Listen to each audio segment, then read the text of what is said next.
우리나라 고전 가운데 일사유사라는 책의 내용 가운데 이런 내용이 있습니다. 옛날에 한양에 김학성이라는 사람이 살고 있었는데 그의 아버지께서 일찍 돌아가시고 어머니께서 삭바느질을 하시면서 두 아들을 기르기 시작하셨습니다. 근데 두 아들을 열심으로 서당에 보내고 공부할 수 있도록 배려해주고 이 어머니는 날마다 삭바느질을 하게 된 것이죠. 그런데 하루는 비가 억수같이 쏟아진 이후에 비가 떨어지는 과정 속에서 처마 밑에 금속성 소리가 나는 것을 볼 수 있었습니다. 들을 수 있었습니다. 빗소리가 뚝뚝 떨어지면서 그냥 흙소리에 패이는 소리가 아니라 흙이 패인 상태 가운데 금속성 소리가 나게 된 것이죠.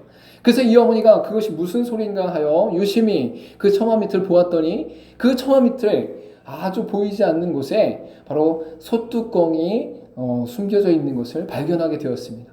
그래서 땅을 파봤더니 그 솥뚜껑 밑에 솥이 있었고 그 솥 안에 바로 은과 은자들이 가득히 담겨져 있던 것을 발견한 것이죠. 근데 그 어머니는 이것이 하늘에게 내게 준 아주 놀라운 축복이다 라고 생각하기 이전에 내가 살던 이 집에 전에 살던 사람이 이 난세와 난민 가운데 막 복잡한 상황 속에서 이것을 놓고 피난을 가는 상황이 되었었나 보다 라고 생각하고 그것을 다시 땅을 파서 더 깊이 파서 아주 깊은 곳에 묻어놓고 이사를 갔다고 합니다. 그리고 이사를 간 이후에 그 이사를 간 곳에서도 계속적으로 삭바느질을 하고 두 아이들을 어렵게 키우게 되었다고 합니다. 결국은 인생의 마지막 단계 가운데 왔을 때 몸이 불편하고 힘든 가운데 그 아들을 불러놓고 자신의 인생 가운데 있었던 여러 가지 이야기들을 하면서 그 솥단지의 이야기도 하게 된 것이죠. 그러면서 이 어머니가 두 아들에게 이렇게 말했다고 합니다. 땀 흘리지 아니하고 갑자기 얻어진 재물이라는 것은 화를 부른단다 라고 이야기했다는 것이죠. 그래서 그 두 아들 중에 김학성이라는 사람이 훌륭하게 자라나고 또한 인품이 있게 되어지고 학식이 있게 되어지고 사회에 많은 영향력을 미칠 수 있는 가운데 바로 그의 어머니가 지혜롭게 그 일들을 감당하는 과정 속에서 바로 그들이 훌륭하고 아름답게 자라날 수 있었다라는 것이죠. 두 아들이 훌륭하게 자라나는 과정 속에서는 바로 어머니의 지혜가 바로 그 아이들의 인생 가운데 영향을 미쳤다라고 볼 수 있습니다. 그러나 이 두 아들은 바로 이 솥단지가 있는 줄도 몰랐고 어렸을 때 그것을 알았다면 그 은과 은자를 통해 자신의 삶이 부유해지고 풍성해짐과 동시에 학업과 학문에는 소홀히 할 수도 있는 여건이 있었음에도 바로 그러한 모든 것들의 지혜가 바로 어머니에게 있었다라는 것을 발견하게 되는 것이죠. 여러분의 인생 가운데도 하나님께서 인도하시고 역사하고 계십니다. 하나님께서 여러분의 삶 가운데 함께 하심으로 말미암아 여러분이 깨닫든 깨닫지 않든 느끼든 느끼지 않든 체험하든 체험하지 않든 여러분의 인생 가운데 하나님의 섭리와 계획이 나타나고 있다라는 것이죠. 그 섭리와 그 계획과 그 놀라운 인도하심이 우리 가운데 너무 풍성해서 너무나 깊이가 있어서 너무나 알 수 없는 미묘함과 신묘막침이 있어서 우리가 그것을 다 이해할 수 없고 다 깨달을 수 없지만 하나님께서는 이 김학성이라는 사람의 어머니와 같이 또한 그것보다 더 놀랍고 진리 안에서 깊이 있게 또한 절대적으로 우리의 삶을 이끌고 가신다라는 것을 성경은 말씀하고 있는 것이죠. 즉 하나님께서 양육하시고 역사하시고 기르시고 인도하시는 그 모든 과정을 통해 하나님은 우리가 생각할 수 없는 또한 생각할 수조차 없는 뜻과 계획과 섭리 안에서 우리를 이끌어 가신다라고 볼 수 있는 것입니다.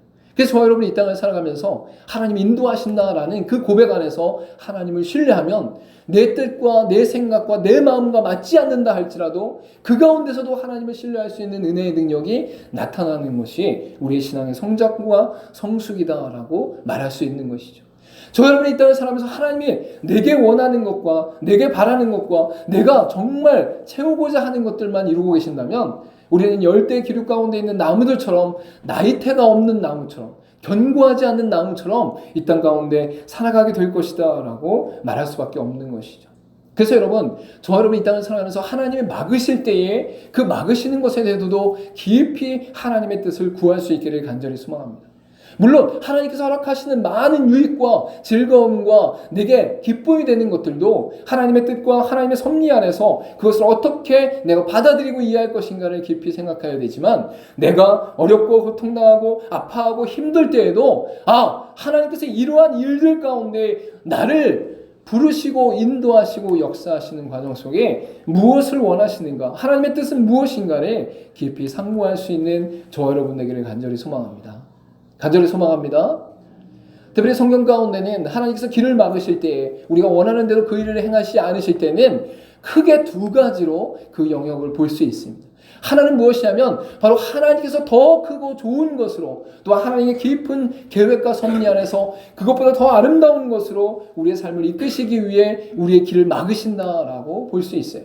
우리 길 막혔어요. 아무것도 이루어지지 않아요. 어떻게 해야 될지 모르겠어요. 그런데 그때에도 하나님께서는 그것보다도 더 위대하고 더 놀랍고 더 깊이 있는 것들을 우리에게 허락하시기 위해 그 길을 막으신다라는 거예요.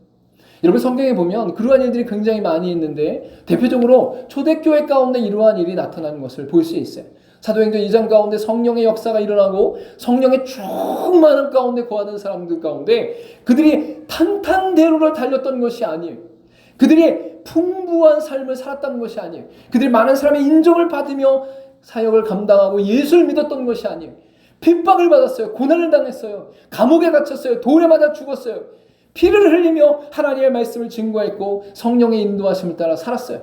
그러는 가운데 그들이 핍박받을 때에 온 세계 가운데 그들이 흩어지게 되어지고 온 지방으로 그들이 움직이게 되는 것을 볼 수 있는 것이죠. 여러분, 그때에 이 예수 믿는 사람들의 마음 가운데는 인간적인 관점으로 봤을 때 어떤 감정이 일어나겠어요? 왜 하나님 성령 충만함으로 하나님의 말씀을 온전히 따르며 예수 그리스도 안에서 승리하기를 원하는 우리의 삶을 이렇게 힘들게 하십니까? 이렇게 어렵게 하십니까? 이렇게 고통스럽게 하십니까?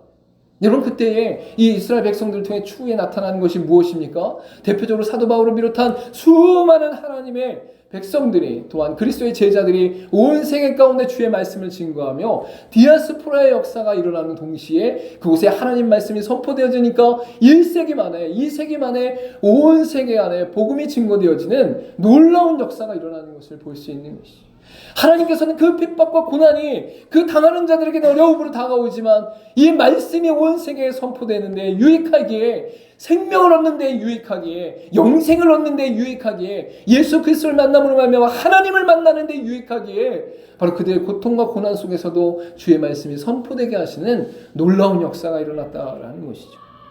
여러분, 두 번째로 우리 가운데 길을 막으시는 경우에 그 뜻과 그 목적이 어디에 있느냐? 바로 원망과 불평과 고집 가운데 있는 우리를 꺾으셔서 하나님의 사람으로 세우는 데에 있다라고 볼 수 있어요.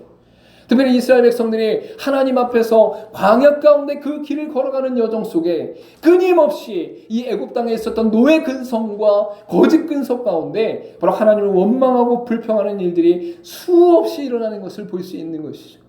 여러분, 그때 하나님께서 그들에게 하나님의 말씀을 주시고 하나님의 역사와 하나님의 인도하신 가운데 풍성함을 주셨지만 그들이 더욱더 강팍하여지고 더욱더 원망되어지고 더욱더 불평되어질 때는 결국 하나님께서 징계하시며 책망하시며 그들 돌이키시는데 애쓰고 힘쓰시는 것을 우리가 분명히 알 수 있는 것이죠.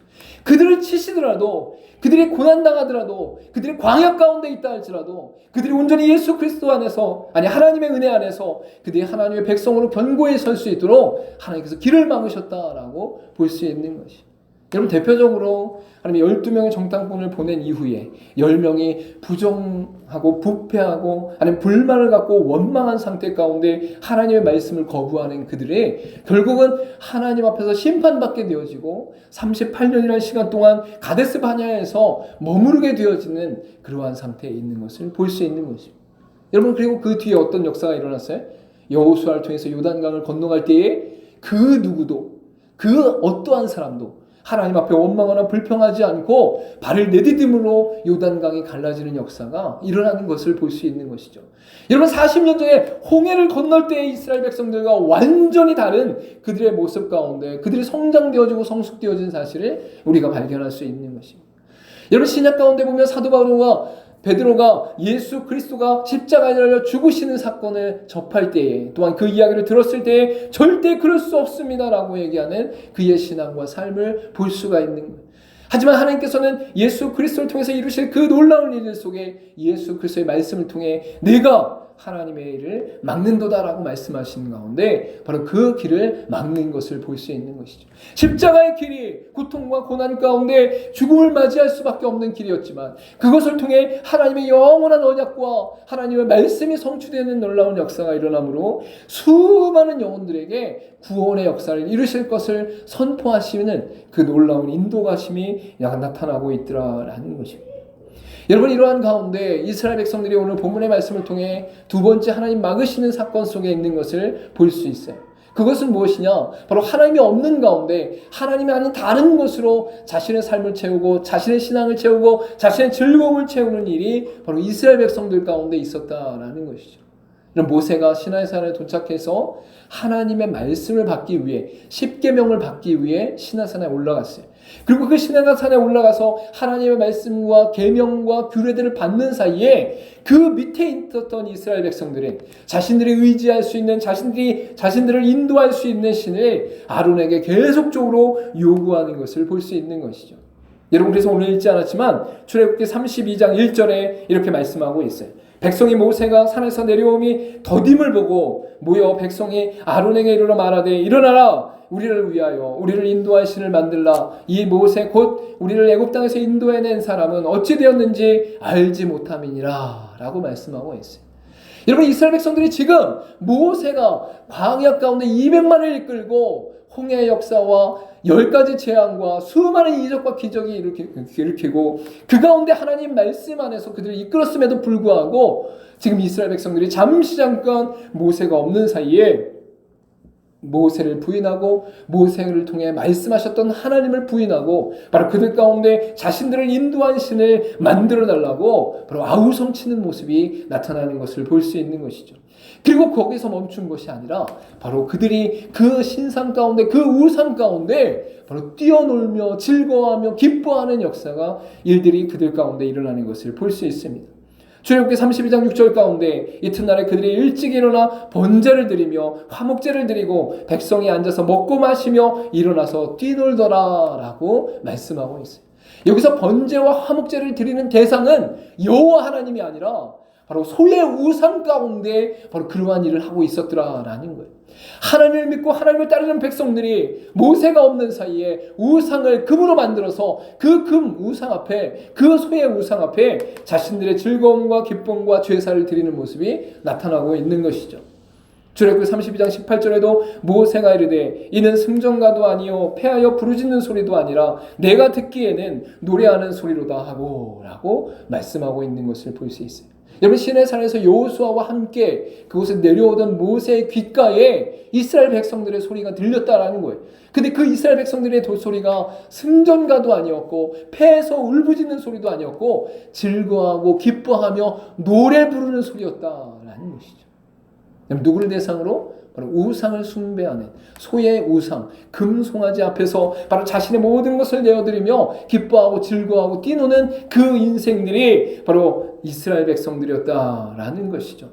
여러분, 그들의 형태로, 그들의 삶으로, 또한 그들의 변화된 악한 상태 가운데 바로 그들이 하나님 앞에 징계를 받을 수밖에 없는 상태 가운데 처하게 되어집니다. 그때 모세가 하나님 앞에 간절히 구함으로 말미암아 하나님의 긍휼하심으로 말미암아 그들에게 수많은 사람을 다 징계하지 않았지만 레위 자손을 통해서 3,000명의 죽임을 당하는 사건을 통해 그 사건이 일단락되어지는 것을 오늘 본문의 말씀 이전에 나타나고 있는 것이죠. 여러분, 이러한 가운데 이스라엘 백성들이 하나님 앞에 범죄한 것은 아주 하나님께서 가장 싫어하시는 가장 극악무도한 교만함과 우상 숭배의 대표적인 사건이다라고 말할 수밖에 없어요. 여러분, 이 땅을 살아가면서 우리가 수많은 죄를 지을 수 있어요. 왜? 우리는 유한하고 제한되어 있기 때문에. 그래서 우리가 인생을 살면서 실수하거나 또한 실패하거나 또 하나님 우리의 연약함 가운데 죄를 짓는 것들에 대해서 하나님께서 극도로 싫어하시거나 극도로 미워하진 않으셔요. 그 모든 것들에 대해서 하나님 앞에 회개하고 나가는 인생들에 대해 하나님께서 용서하시고 받아주시고 또한 인도하신다라는 것이죠. 근데 성경 가운데 하나님의 가장 싫어하는 것 중에 하나가 두 개가 바로 교만함과 우상 숭배다라고 말할 수 있어요. 교만함은 하나님이 없는 것처럼 살아가는 인생들을 말하는 것이죠. 나 하나님이 없어도 돼. 나 하나님이 살아계시다고 믿지 않아. 내 힘만 있으면 되지. 내 명예만 있으면 되지. 내 물질만 있으면 되지. 라고 생각하는 그들의 인생을 바로 하나님이 없는 인생으로 결단하고 바로 그들이 하나님 앞에 범죄하고 있음을 하나님 분명히 선포하고 징계하신다라는 것이죠. 또한 한 가지는 무엇이냐면 바로 하나님을 만난 사람들의 인생 가운데 하나님을 안다고 하고 하나님을 믿는다고 하고 하나님 앞에 나간다고 말하는 인생 가운데 바로 우상을 숭배하는 인생들을 하나님이 싫어하신다라는 거죠. 하나님과의 깊은 관계 속에 하나님이 우리에게 베푸신 그 놀라운 사랑과 은혜를 입으면서도 하나님이 아닌 다른 것들에 자신의 모든 것 내어놓고 그들을 섬기며 그들을 따르며 그들 안에서 기뻐하는 것을 하나님이 탄통하시고 바로 그들 가운데 바로 하나님 징계하시는 역사가 일어난다라고 말씀하고 있는 것이죠. 그때 하나님께서 구하게 하신 바로 이 모세의 말씀과 또 모세의 고백과 모세의 기도를 통해 바로 그들 가운데 회복의 역사가 일어나는 것을 우리가 볼 수 있습니다. 오늘 본문의 말씀 가운데 13절 말씀을 우리 같이 한번 읽어보도록 하겠습니다. 13절 말씀 읽어보겠습니다. 시작. 내가 참으로 주의 목전에 은총을 입었사오면 원하건대 나로 주의 목전에 은총을 입게 하시며 이 족속을 주의 백성으로 하소서. 아멘. 하나님께서 우리 가운데 드러내신 놀라운 은혜는 결국 하나님 앞에 모든 것을 구하고 의지하는 모세의 자세와 태도를 통해 다시금 하나님께서 은총을 베푸셨다라고 말씀하고 있죠. 여러분, 그렇다고 특별히 모세 자체가 위대하거나 놀랍거나 그런 것이 아니라 바로 하나님께서 모세를 훈련시키시고 세우는 여정을 통해 바로 그의 중심이 하나님을 향해 있는 자로서의 삶으로 드러나게 하시고 그것이 이스라엘 백성들과 믿는 자들의 인생 가운데 모델과 모범이 될 수 있도록 역사하시는 것을 발견하게 되는 것이죠. 오늘 본문의 말씀 가운데도 참으로 주의 목전에 은총을 입었사오면 원하건대라고 부르짖고 기도하는 것을 볼 수 있어요. 그리고 12절 말씀 가운데 중간에 보면 주께서 전에 말씀하시기를 이라고 선포하시는 것을 볼 수 있죠. 이러한 과정들을 통해 이 모세가 하나님의 말씀을 붙잡고 하나님 앞에 깊이 간구하고 있음을 우리가 분명히 알 수 있습니다. 오늘 본문의 말씀을 읽지 않았지만 32장 13절 가운데 이렇게 말씀하고 있어요. 주의 종 아브라함과 이삭과 이스라엘을 기억하소서. 주께서 그들을 위하여 주를 가리켜 맹세하여 이르시기를 내가 너희의 자손을 하늘의 별처럼 많게 하고 내가 허락한 이 온 땅을 너희의 자손에게 주어 영원한 기업이 되게 하리라 하셨나이다 라고 말씀하고 있는 거죠. 여러분, 32장의 이 말씀은 지금 이스라엘 백성들이 하나님 앞에 범죄하고 우상 숭배하고 금송아지를 만든 상태에서 뛰어놀고 기뻐하는 가운데 모세가 시내산을 내려오면서 하나님의 말씀을 듣고 하나님께 은혜를 구하는 기도가 바로 이 기도예요. 하나님은 분명히 이스라엘 백성 모두를 그들 가운데 징계하심으로 말미암아 심판하신다고 하셨는데 모세가 하나님 앞에 구하고 엎드리고 기도하는 가운데 하나님의 긍휼하심이 드러나고 그로 말미암아 그 모든 사람들을 심판하거나 징계하지는 않으셨다라는 것이죠. 근데 그때에 하나님께서 이 모세의 어떠한 내용들을 가지고 응답하고 계시느냐? 즉 하나님 앞에 하나님이 약속하신 것, 하나님이 언약 맺으신 것, 하나님이 말씀하신 것을 붙잡고 하나님께 기도하고 있더라라는 것을 우리가 분명히 알 수 있죠. 32장 13절에 주의 종 아브람과 이삭과 이스라엘을 기억하소서. 주께서 그들을 위하여 주를 가리켜 맹세하여 이르시기를 라고 분명히 선포하고 있는 거예요. 하나님께서는 모세가 기도할 때에 하나님의 말씀하신 것을 붙잡고 기도하는 그의 자세와 그의 태도와 그의 중심을 보셨다라는 거예요. 즉 하나님은 살아계시고 하나님은 역사하시며 하나님은 함께 하시는 가운데 하나님은 신실하신 분이시다라는 것을 이 모세가 그 마음의 중심 가운데 하나님한테 드렸다라는 것이죠. 그래서 하나님의 말씀을 붙잡고 기도하는 모세의 인생이, 모세의 고백이, 모세의 기도가 바로 하나님 앞에서 긍휼과 은총 가운데 나타나는 놀라운 변화로 드러나는 것을 볼 수 있습니다. 물론 하나님께서 우주를 창조하시고 주관하시면서 모든 시간 속에 역사하시는 가운데는 이 모든 일들이 이러한 일들과 나타날 일들을 알고 계셨어요. 그럼에도 불구하고 사람들에게는 이러한 것이 다 드러나지 않기 때문에 사람들이 이해할 수 있는, 사람들이 발견할 수 있는, 또한 사람들이 깨달을 수 있는 가운데 이 일들을 이루어 가시는데 그때에 바로 모세가 하나님 앞에 말씀을 붙잡고 기도하는 것을 통해 하나님의 긍휼하심이 나타난다는 사실을 드러내고 있다라는 것이죠. 여러분이 이 땅 가운데 기도할 수 있어요. 기도하고 부르짖고 간구할 수 있어요. 근데 우리의 기도가 하나님께 응답되어질 때, 또 하나님의 은혜 가운데 주의 뜻 가운데 온전히 선포되어지며 그것이 우리 안에 나타날 때에는 하나님의 말씀을 붙잡고 기도하는, 하나님을 의지하며 기도하는, 또 하나님의 신실하심을 붙잡고 기도하는 그 자세와 중심을 통해 하나님이 응답하신다라는 것을 분명히 선포하고 있는 것이죠. 여러분이 여러분의 유익과 여러분의 욕심과 여러분의 아집과 여러분의 기대와 여러분의 채움을 위해 무조건 기도할 수도 있어요.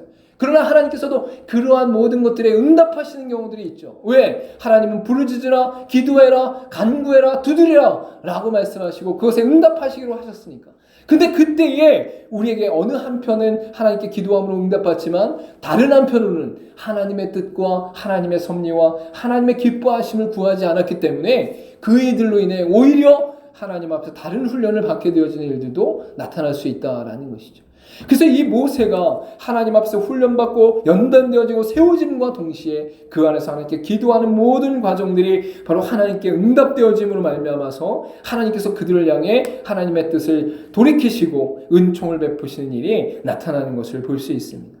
하나님께서 이러한 일들을 이루실 때에 바로 이 모세를 통해 나타나시는 것은 무엇이냐? 바로 하나님께서 그 응답하심으로 말미암아 그 은총이 드러나는 놀라운 역사, 또한 그 변화는 오늘 본문의 말씀 가운데 14절에 나타나고 있는 것을 볼 수 있습니다. 우리 14절 말씀을 우리 같이 한번 읽어보도록 하겠습니다. 14절 말씀 큰 목소리로 시작. 여호와께서 이르시되 내가 친히 가리라, 내가 너를 쉬게 하리라. 아멘.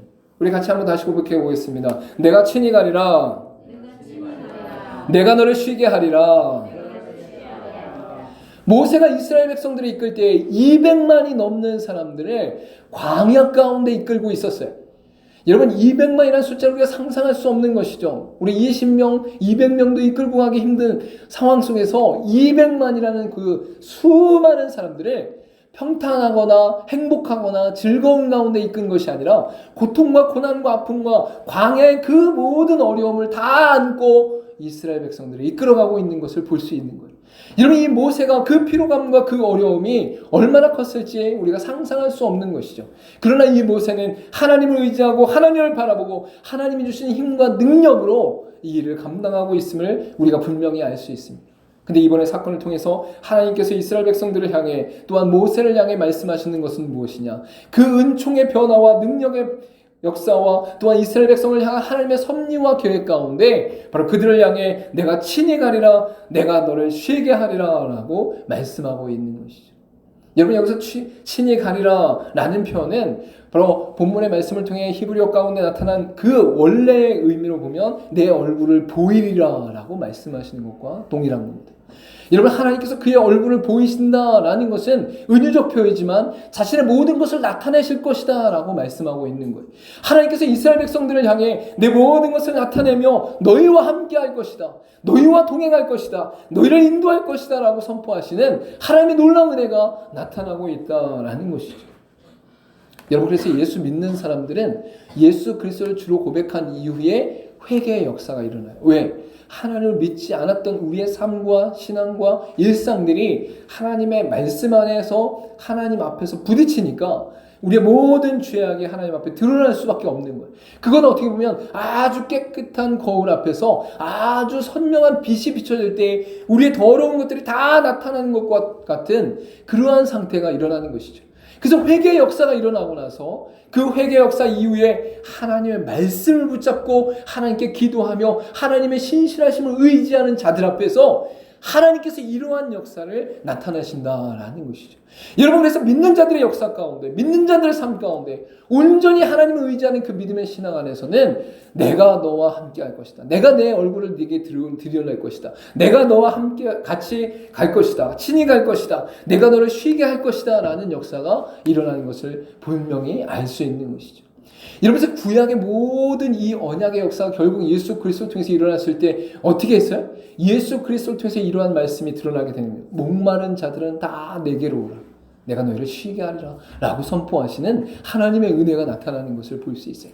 구약 가운데는 그림자로 예표로 우리 가운데 모형으로 나타났다면 예수 그리스도를 통해서 완전한 본체와 진리가 이 땅 가운데 선포될 때에 그리스도를 믿는 모든 자들이 이제 그 회개함이 그리스도 안에서 일어나고 그리스도 안에서 하나님 말씀을 붙잡고 기도함과 동시에 바로 하나님께서 우리를 향해 내가 너와 함께 할 것이다, 내가 친히 갈 것이다, 내가 너를 쉬게 할 것이다 선포하시는 은혜가 우리 가운데 드러나게 된다라고 말씀하고 있는 것이죠. 네, 그래서 예배소 3장 6절 가운데 이렇게 말씀하고 있어요. 이는 이방인들의 복음으로 말미암아 그리스도 예수 안에서 함께 상속자가 되어지고 함께 지체가 되어지고 함께 약속에 참여하는 자가 됨이라 라고 말씀하고 있는 것이죠. 여러분 여기서 이방인이라는 뜻은 바로 하나님 안에 거하지 않던 모든 사람을 말하는 거예요.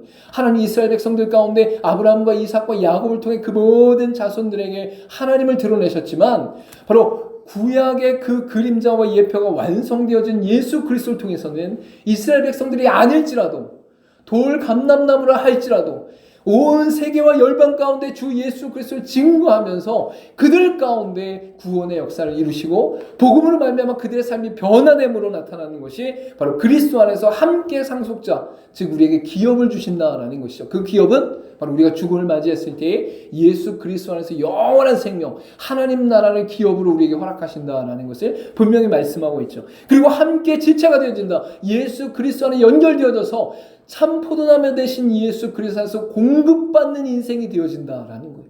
여러분, 외부에 바람이 불더라도, 외부에 햇볕이 뜨겁다 할지라도 참 포도나무에 온전히 연결되어져서 공급받는 능력과 공급받는 역사가 일어나면 그 외부의 환경과 상황이 전혀 상관이 없는 것이죠. 이 땅을 살아가는 우리의 인생 가운데 이 놀라운 변화가 나타나게 된다라는 것이죠. 그리고 함께 약속에 참여하는 자가 될 것이다 라고 선포하고 있는 거예요. 예수 그리스도를 통해 모든 죄가 사해지고 예수 그리스도를 통해 영원한 의가 전가되어져서 영생을 누리게 되시는 하나님의 약속이 바로 우리 가운데 심겨지게 될 것이다 라고 말씀하고 있는 것이죠. 그래서 우리가 그 안에 참여하는 자가 된다라는 거예요. 여러분, 이 땅 가운데 예수 그리스도 믿는 자들은 바로 이미 완전하게 이루신 하나님의 회개케 하심과 말씀 안에 거하게 하심이 나타나게 되어지고 그 안에서 내가 너와 함께 할 것이다, 내가 너와 같이 갈 것이다, 내가 너를 쉬게 할 것이다 라는 이 은혜의 역사가 완전히 일어나게 되는 것을 우리가 발견하게 되는 것이죠. 여러분, 로마서 8장 17절에 또한 이런 말씀이 있어요. 자녀이면 또한 상속자 곧 하나님의 상속자요 그리스도와 함께한 상속자니 우리가 그와 함께 영광을 받기 위하여 고난도 함께 받아야 할 것이니라 라고 선포하는 것이죠. 여기서 더 나아가서 바로 상속자가 된 그 존재들, 바로 하나님의 자녀와 예수 그리스도의 제자가 된 그 존재들이 이제 고난과 고통을 받는다 할지라도 기뻐하며 즐거워하며 하나님과 함께하는 것 자체가 이미 승리의 기준과 발판이 된다는 사실을 분명히 말씀하고 있는 것이죠. 그래서 오늘 본문의 말씀 가운데 16절에 이렇게 선포하고 있는 것입니다. 나와 주의 백성이 주의 목전에 은총을 입은 줄을 무엇으로 알리일까? 주께서 우리와 함께 행하심으로 나와 주의 백성을 천하 만민 중에 구별하심이 아니니까 라고 분명히 말씀하고 있습니다. 여러분, 이스라엘 백성들이 하나님께 쓰임받고 하나님의 언약의 백성으로 이끄심을 받았지만 이스라엘 백성 자체가 놀랍거나 뛰어나거나 색다르거나 우리와 전혀 다른 존재이기 때문에 선택받은 것이 아니에요. 하나님의 섭리와 계획 가운데 하나님이 이 땅 가운데 드러내신 여정 속에 그의 기뻐하신 뜻 가운데 아브라함과 이삭과 야곱을 선택하시고 이스라엘 민족을 들어 하나님의 말씀이 드러나고 있었던 것이죠. 그렇기 때문에 바로 이스라엘 백성들이 왜 하나님을 믿는 것이 구별되어지고 변화되어지고 다른 사람과 다른 것이냐라고 얘기할 때에 그들이 똑똑해서가 아니라 지혜로워서가 아니라 그들이 물질이 많아서가 아니라 그들이 이 땅 가운데 떵떵거리고 살기 때문이 아니라 하나님이 함께 하심으로 하나님이 함께 행하심으로 말미암아 구별된 존재다라는 것을 분명히 선포하는 것이죠. 여러분, 이 땅에 그리스도인들이 많이 있는데 이 그리스도인들이 착각하는 것 중에 하나가 바로 복에 대한 개념이에요. 이런 복이라는 것은 세상의 관점으로 현세의 관점으로 보면 돈이 많은 거예요. 건강한 거예요. 자녀들이 잘 되는 거예요. 세상에 높은 위치에 있는 거예요. 인정받는 거예요. 권세를 쥐는 거예요. 명예를 쥐는 거예요. 여러분, 근데 성경의 복은 무엇이냐? 바로 예수 그리스도를 통해 이루신 하나님의 놀라운 언약의 성취를 믿는 게 복이에요. 믿는 것으로 말미암아 우리의 존재 자체가 완전히 달라지고 완전히 뒤바뀌어서 새로운 피조물이 되었기 때문에 그것 자체가 복이란 말이에요. 그것 자체가 완전한 복이란 말이에요. 이 땅 가운데 7, 80년, 길어야 100년을 사는 인생 가운데 누리는 것이 복이 아니라 바로 영생을 허락하시는 하나님의 놀라운 사랑과 은혜가 우리에게 복이다라는 것이죠. 이 복이 우리 가운데 있을 때에 우리의 판단과 우리의 결정 속에 나타나는 놀라운 은혜는 무엇입니까? 하나님이 나와 함께 하신다. 하나님께서 나에게 베푸신 은혜가 놀랍다. 하나님 앞에서의 인생이 너무나 귀하다라는 하나님이 함께 하시고 동행하시고 인도하시는 그것이 바로 구별된 인생 가운데 나타나는 놀라운 특징이다. 여러분, 예수 믿는 사람들 중에서도 돈이 많은데 하나님을 떠나면 어떻게 될까요? 돈이 많은데 하나님을 떠나. 그러면 그 인생 가운데 구별된 인생으로 나타나지 않아요. 세상 사람들과 똑같아요. 예수 안 믿는 사람하고 똑같아요. 여러분, 이 땅 가운데 건강하고 명예와 부귀가 다 있는 사람이에요. 근데 그 사람이 하나님을 떠나면 어떻게 될까요? 하나님과 함께 살지 않으면 어떻게 할까요? 하나님이 함께 행하지 않으면 어떻게 할까요? 하나님을 떠난 인생으로서 세상의 기준과 세상의 원리와 세상의 방법대로 인생을 살게 되어지는 거예요. 그래서 그 사람은 구별된 인생이 아니에요. 그 사람은 하나님을 믿는다고 말을 하지만 그 사람의 인생과 삶을 봤을 때 구별된 인생이 나타나지 않는다라는 거예요. 근데 이스라엘 백성들이 하나님 앞에서 이 말씀을 들을 때 함께 행하심으로 말미암아 천하 만민 중에 구별하심이 아닙니까? 라고 선포하신 이 은혜가 어떻게 나타나요? 바로 회개 가운데 하나님의 말씀을 붙잡고 기도하는 그의 백성들이 이제 내가 너와 함께 할 것이다. 내가 같이 갈 것이다. 내가 너를 쉬게 할 것이다. 말씀하신 하나님의 놀라운 역사가 그 인생 가운데 나타남으로 말미암아 하나님의 인도함을 받고 하나님의 함께 하심을 누리며 하나님께서 역사하시는 것들을 발견한 그 인생, 즉 하나님 앞에서의 삶, 고람되어의 인생을 사는 사람들이 구별된 인생으로 나타나게 되어진다라는. 이 사람이 아무리 가난해도, 이 사람이 아무리 불쌍한 것 같고 현실적으로는 너무 어려운 상황 가운데 있어도 그 사람이 하나님 앞에서의 삶을 온전히 살아가고 하나님의 인도하심과 하나님의 역사하심과 함께하심을 기뻐하면서 살아가면 세상 사람들이 그 사람을 보며 구별된 인생으로 발견되게 된다라는 거예요. 구별된 인생으로 그 사람을 바라보게 된다라는 것이죠. 이러한 역사가 우리 가운데 나타나는 것이 바로 하나님께서 우리에게 베푸신 은혜이다라고 말씀하고 있는 것이죠. 그래서 시편 기자는 이렇게 고백합니다. 시편 25편 24절 말씀 가운데 여호와의 친밀하심이 그를 경외하는 자들에게 있으며 그의 언약을 그들에게 보이시리라 라고 말씀하고 있죠. 예수 그리스도를 믿는 자들은 하나님과의 관계가 회복되어짐을 알면 하나님 안에서 친밀함을 누리게 되어지고 그 안에서 두려움과 기뻐하심이 함께 공존함으로 말미암아 하나님을 경외하는 역사들이 나타나는 것을 분명히 알 수 있는 것이죠. 신명기 32장 10절 가운데도 여호와께서 그를 황무지에서 짐승이 부르짖는 광야에서 만나시고 호위하시며 보호하시며 자기의 눈동자같이 지키셨도다라고 말씀하고 있는 거예요. 신명기는 모세가 광야 40년을 다 보낸 후에 하나님 말씀을 기록하며 1.5세대와 2세대에게 전하는 말씀인데 인생을 뒤돌아보니까 40년 인생을 뒤돌아보니까 광야의 여정을 뒤돌아보니까 우리가 우리의 힘으로 우리의 능력으로 온 것 같지만 하나님의 보호하심과 하나님의 만나주심과 하나님의 호위하심과 눈동자같이 지키심으로 말미암아 우리가 이 광야를 지날 수 있었습니다라고 고백하는 내용이 나타나게 되는 것이죠. 저 여러분 이 땅을 살아가면서 하나님의 함께 하심이 우리 가운데 있음을 믿으시길 바랍니다. 여러분의 상태와 상황과 관계와 상관없이 하나님의 말씀으로 약속하셨단 말이에요. 하나님 말씀으로 드러내셨단 말이에요. 하나님 말씀으로 나타내셨단 말이에요. 여러분이 하나님 말씀을 믿고 하나님의 신실하심을 따르며 의지하는 인생을 살아가면 여러분의 인생 가운데 놀라운 기쁨과 감격이 일어나게 되는 거예요. 이때 우리가 조심할 건 있어요. 그게 뭐냐? 자부심이 자만심으로 바뀌는 경우들이 있기 때문인 것이죠. 잠언 16장 18절 가운데 교만은 패망의 선봉이요 거만한 마음은 넘어짐의 앞잡이니라. 고린도전서 10장 12절 가운데 그런즉 선줄로 생각하는 자는 넘어질까 조심하라. 우리가 하나님의 인도하심을 받을 때 그 기쁨과 감격 가운데 세상에서 담대하게 인생을 살아가게 되는 것을 볼 수 있습니다. 그때에 우리는 하나님의 은혜로 인해 하나님 앞에서 기뻐함을 누리기 때문에 하나님이 주신 그 주권과 능력을 온전히 인정하고 겸손히 행할 필요가 있는 거예요. 왜 이 말씀을 드리냐? 예수 믿고 나서 인생이 잘 되고 예수 믿고 나서 평강이 이루어지고 예수 믿고 나서 이 땅 가운데 뭔가 높아지는 것 같으니까 우리 기독교인들이 그리스도인들이 바로 자만심 가운데 빠진 일이 너무 많이 발생하더라라는 거예요. 겸손함으로 하나님의 은혜를 누리는 것이 아니라 기뻐함으로 하나님의 능력을 누리는 것이 아니라 그 능력과 그 주권과 그 인도하심을 내 것인 양 누리는 가운데 내가 하나님 앞에 교만하게 되어지고 선줄로 알았더니 넘어지는 역사들이 일어나기 때문인 것이죠. 저 여러분 이 땅을 살아가면서 하나님의 인도하심을 온전히 신뢰하며 바라볼 수 있기를 간절히 소망합니다. 김학성이라는 사람의 어머니가 자녀들 모르게 그 자녀들에게 지혜롭게 행한 것처럼 이미 하나님께서는 우리 인생 가운데 우리도 모르는 사이에 우리도 느끼는지 못하는 사이에 우리가 원망하고 불평하는 사이에 내게 막혀진 그 일들 속에서도 하나님께서 놀랍게 일을 행하고 계신다라는 사실을 분명히 말씀하고 있기 때문인 것입니다. 저 여러분 이 땅을 살아가면서 오직 하나님의 인도하심을 구하고 말씀 가운데 승리하는 놀라운 은혜의 인생이 될 수 있도록 있기를 간절히 소망합니다. 우리 기도하도록 하겠습니다.